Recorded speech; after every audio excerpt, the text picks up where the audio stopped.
A few years ago, it would have been impossible to separate a BioShock game from the city of Rapture, that underwater dystopia Irrational Games made famous in 2007. But with the upcoming BioShock Infinite, Irrational is looking to do exactly that, as they trade Rapture for the floating city of Columbia. Here's how a few key members of the development team explain the process to GameSpot. I think when we started on BioShock Infinite, we realized that one of the reasons people liked BioShock, one, was because it did take on some topics that other games hadn't taken on.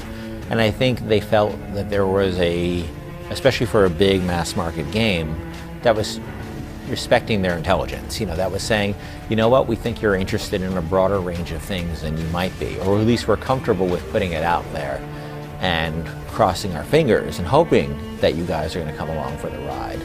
And I think if you go back to, if you talk to people who played BioShock, if you ask people what they liked about it, it's the sense of the world and being in that place. When we were originally sitting down and talking about what we were going to build, we immediately went, okay, Rapture, we're going to go back to Rapture, and that was the obvious place. You can't have a BioShock game without Rapture, it's just part of the DNA. And the more we started talking about what was going to happen, the sort of things you'd be doing, your quests, and the new settings, and the more we're like, oh my God, if we're bored with this, what is the gamer going to think? So, we started to allow ourselves to talk about different settings, and the more we got into it, the more we realized that it's really about that feeling of discovering a new place. It was terrifying. It was terrifying to talk about getting rid of Rapture, but at the same time, it was liberating. With Rapture a thing of the past, a new challenge arose for Irrational. They had to prove they could do more than just build an incredible world. Hello. They had to build a cast of characters to populate that world. Who are you? My name is DeWitt. I'm a friend. So then our next challenge was sort of making it a more character-driven piece. And, developing Booker and Elizabeth and saying, well, will people go along on the ride for these two characters and have it be such a character story? He's coming. You've got to go. Why? You don't want to be here when he gets here. Just a minute, I'm getting Can't dressed. have a BioShock game without a Big Daddy. What is that really all about? It's about that relationship. It's about the relationship with a Big Daddy and little sister. So, what is Elizabeth? Elizabeth's relationship with Songbird, and then with Booker, and like how everything relates in that regard.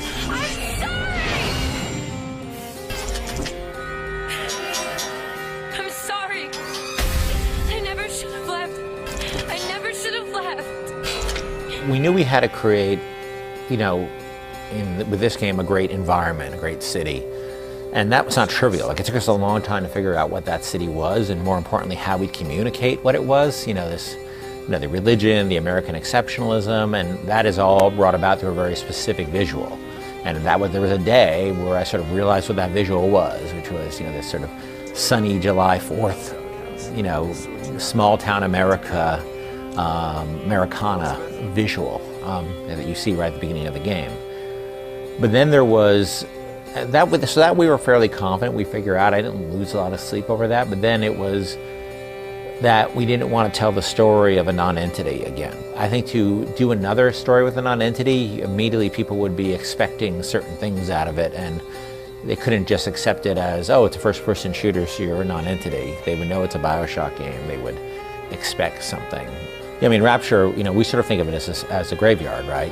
That it's this graveyard with all this all this time capsule information that you can discover. And it's another case of we felt we had done that and we wanted to challenge ourselves. And not only did we want to give them a world that was alive and still kicking and not a graveyard, so the player could participate in what happens to that world, can see its evolution rather than just observe it as a historian. Observe it as a journalist, in real time, and not just a journalist, an actively engaged, involved journalist, or a revolutionary at times. Listen, friend, we're not looking for any trouble. Yeah.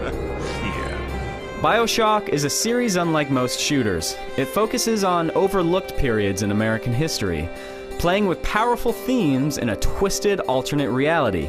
But the history of America is a thick book, one that presents a lot of subject matter to explore. You know, I don't really have a temptation to take all of the themes of American history and mix them together, because they don't, I sort of don't go at it from like, oh, what period of, what aspect of American history are we interested in? In this game, we just started with the period because it was a good visual, and it's a period that also nobody had really been touched. You know, and I probably some of it came from I was really obsessed with the film There Will Be Blood. It's still, America is still a world that's not quite what we think of it today, but it's on the cusp of it. You know, there's this oil man who's about to, you know, create a huge empire that's going to power this, you know, revolution in everything, you know, in roads and cars and industry. I think we were drawn to that. You know, a lot of the guys on the team have been reading a book called The Devil in the White City, which is about the 1893 World's Fair.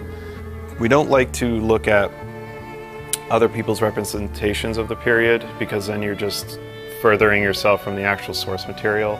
But you have, you know, a group full of artists looking at, you know, beach 1912. What does a beach in 1912 look like? What does a swimsuit in 1912 look like? You know, mustaches.